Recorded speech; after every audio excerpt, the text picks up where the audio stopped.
Let's spike crime की कहानी।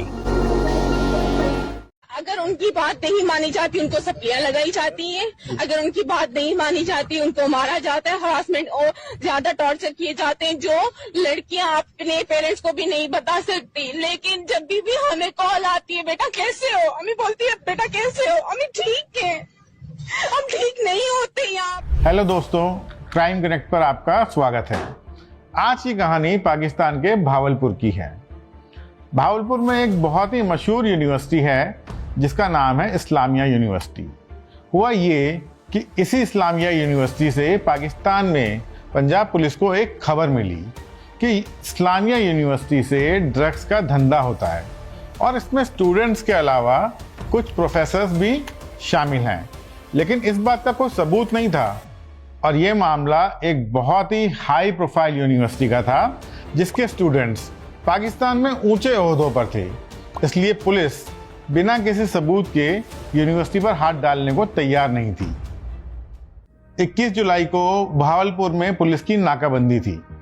Police को इन्फॉर्मेशन थी कि कुछ गड़बड़ होने वाली है, इसलिए पुलिस वहां से गुजरने वाली हर गाड़ी को चेक कर रही थी। पुलिस को एक्चुअली इससे ज़्यादा कुछ पता नहीं था और वो जस्ट रैंडमली ही लोगों को चेक कर रहे थे।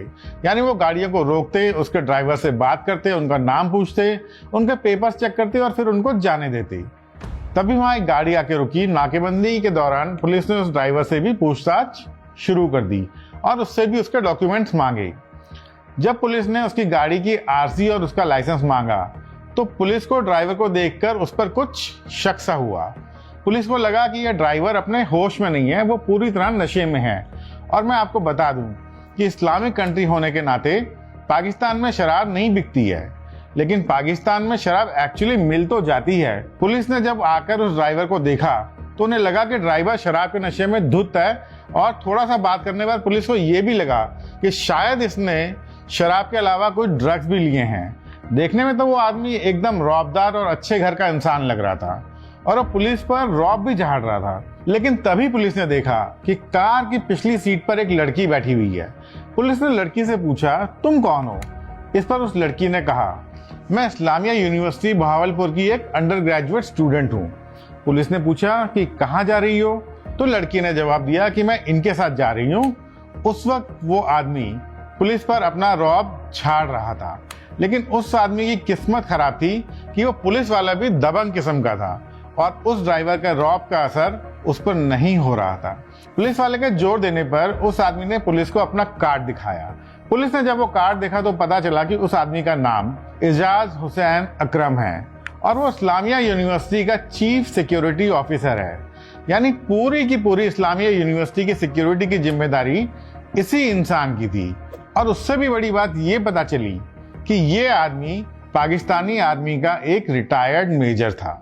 अब आप लोग तो ये जानते ही हो कि पाकिस्तान में आर्मी सबसे ऊपर है।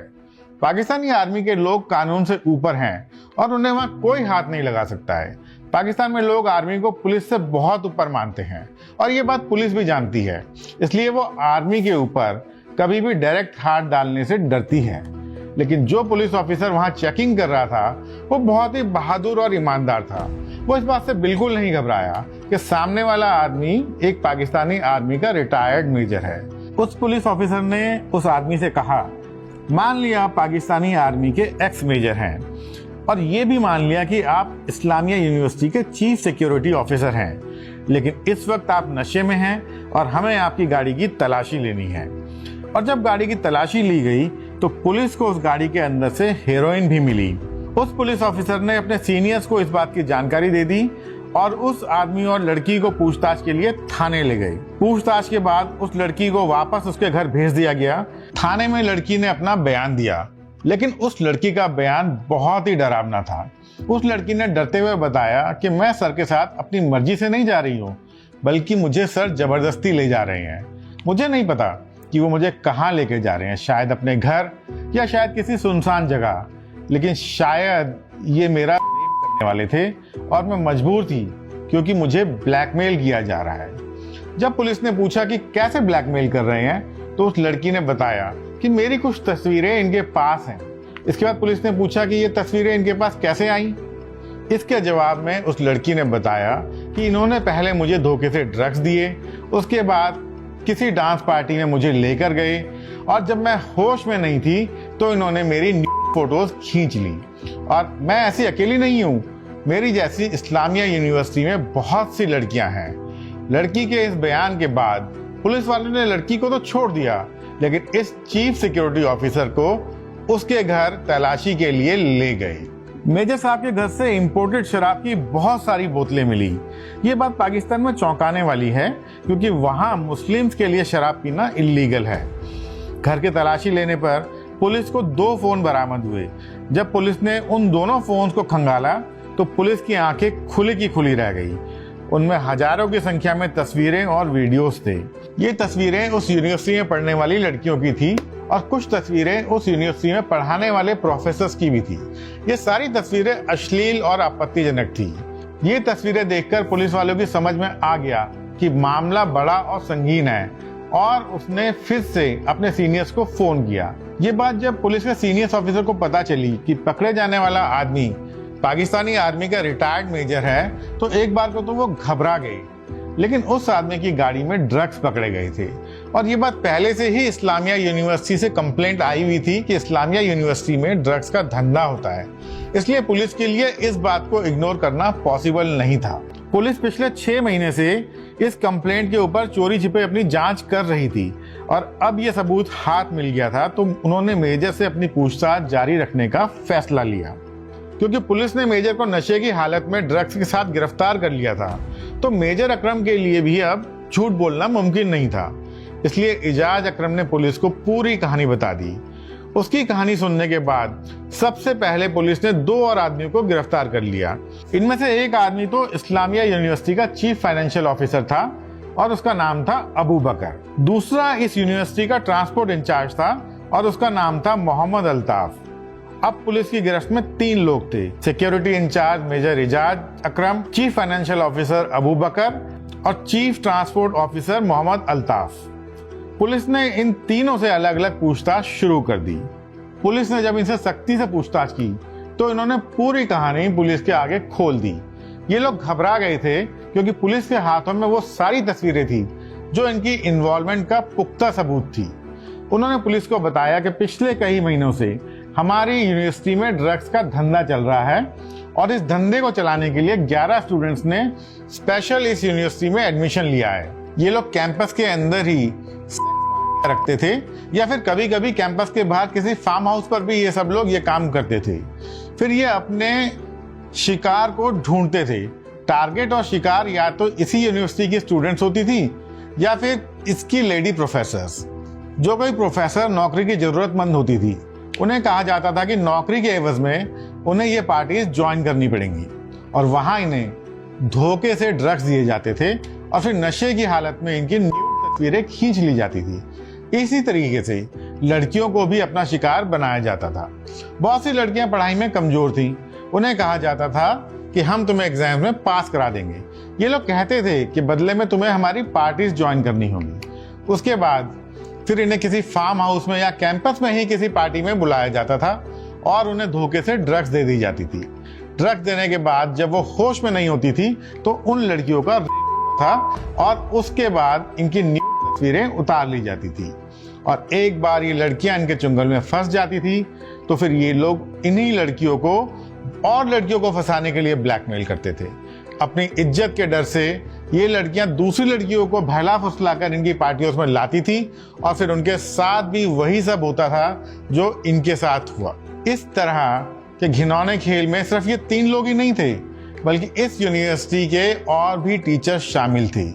जब इस केस के बारे में मीडिया को पता चला तो उन्होंने बारीकी से इसकी जांच शुरू कर दी और ये पूरा मामला पाकिस्तान के मीडिया में पूरी तरीके से छा गया।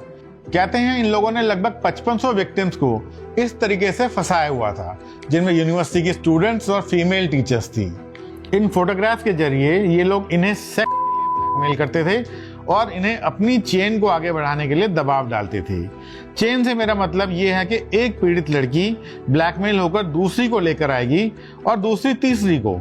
सोचो, एक शिक्षा के मंदिर में वहाँ के टीचर और अफसर दरिंदे बनकर ऐसी घिनौनी हरकत करते थे।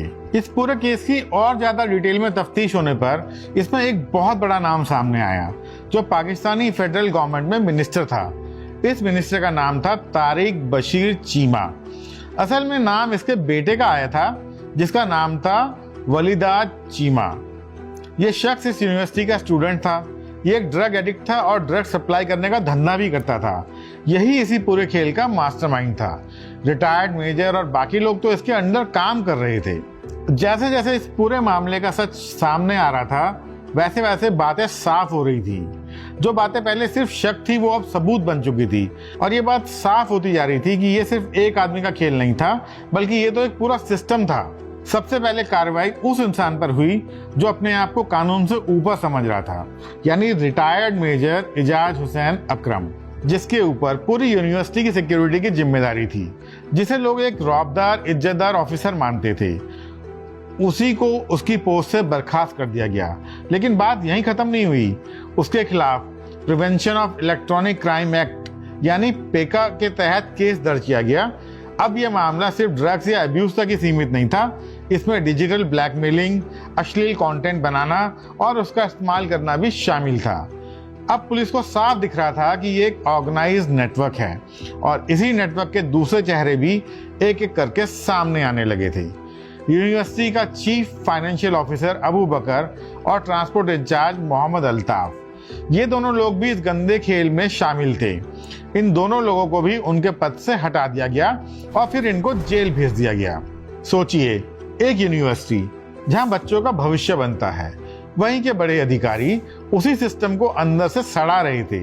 लेकिन कहानी अभी यहीं खत्म नहीं होती, क्योंकि सवाल उठ रहा था इतना बड़ा रैकेट इतने महीनों तक और किसी को पता क्यों नहीं चला, या फिर किसी ने जानबूझकर आंखें बंद कर रखी थी। और इसी सवाल ने सीधे उंगली उठाई यूनिवर्सिटी के सबसे बड़े पद पर बैठे हुए इंसान पर, यानी वहां के वाइस चांसलर डॉक्टर अतर महबूब। जांच में ये सामने आया कि उनके कार्यकाल में ये पूरा खेल चल रहा था उनकी नाक के नीचे और आखिरकार उन्हें भी उनके पद से हटा दिया गया। अब यह मामला सिर्फ एक क्राइम का नहीं रह गया था, ये बन चुका था एक सिस्टम का फेलियर। यहाँ जिम्मेदारी सिर्फ अपराधियों की नहीं बल्कि उन लोगों की भी थी जिन्होंने समय रहते कुछ नहीं किया, और यही सबसे बड़ा सवाल भी है। लेकिन इस कहानी में एक इतना बड़ा नाम आने के बाद भी कहानी ने एक अलग ही मोड़ लिया।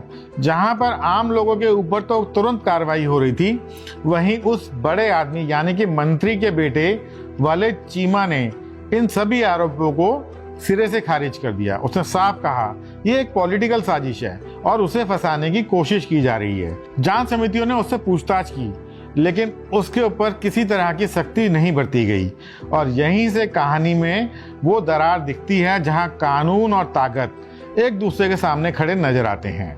आज ये मामला अभी भी खत्म नहीं हुआ है। केस पाकिस्तान की अदालतों और ट्रिब्यूनल में चल रहा है। यूनिवर्सिटी ने अपने नियम सख्त कर दिए हैं, कई संदिग्ध स्टाफ मेंबर्स को हटा भी दिया गया है। लेकिन सबसे बड़ा सवाल आज भी वही है, क्या इन पीड़ित लड़कियों को वाकई इंसाफ मिल पाएगा, या फिर ये केस भी कानूनी पेचीदगियों और राजनीतिक दबाव और रसूखदार लोगों के बीच धीरे धीरे दब जाएगा। ये कहानी सिर्फ एक क्राइम की नहीं है, बल्कि ये उस सच्चाई की कहानी है जो हमें सोचने पर मजबूर कर देती है कि क्या सिस्टम इन पावरफुल लोगों के आगे सच में सुरक्षित है। अगर आपको लगता है कि ऐसी सच्चाइयों का सामने आना जरूरी है तो इस वीडियो को ज़्यादा से ज़्यादा शेयर करें, क्योंकि जब सच को दबाया जाता है तो आवाज़ उठाना और भी ज़रूरी हो जाता है। आज का एपिसोड यहीं ख़त्म करते हैं।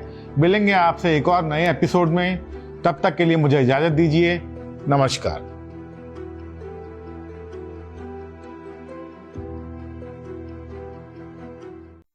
आप सुन रहे थे let's mind more than radio. Follow कीजिए हमें हमारे सोशल मीडिया प्लेटफॉर्म्स पर। Marketing strategies, corporate stories, brand building ideas, marketing case studies और इनोवेशन एक अलग पर्सपेक्टिव से जो आपने कभी नहीं सुना होगा। Let's mic more than radio लेकर आ रहे हैं एक ऐसा ही unique show for all marketing aspirants, professionals, startups and entrepreneurs. every Saturday at 11 a.m. The Marketing Show with Dr. Shekhar Trivedi, streaming exclusively on Let's Mic app and YouTube channel. इसे radio पे सुनने के लिए download करें Let's Mic app और visit www.letsmic.com.